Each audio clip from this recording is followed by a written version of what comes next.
Hi, in this video we are going to see how we can add logging level in a Spring Boot application in a test cases.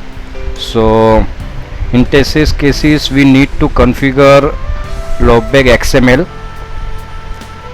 So first step is we need to create a XML file,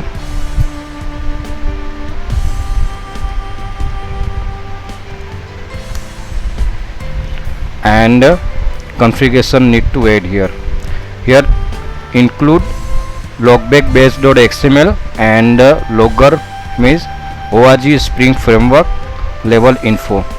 So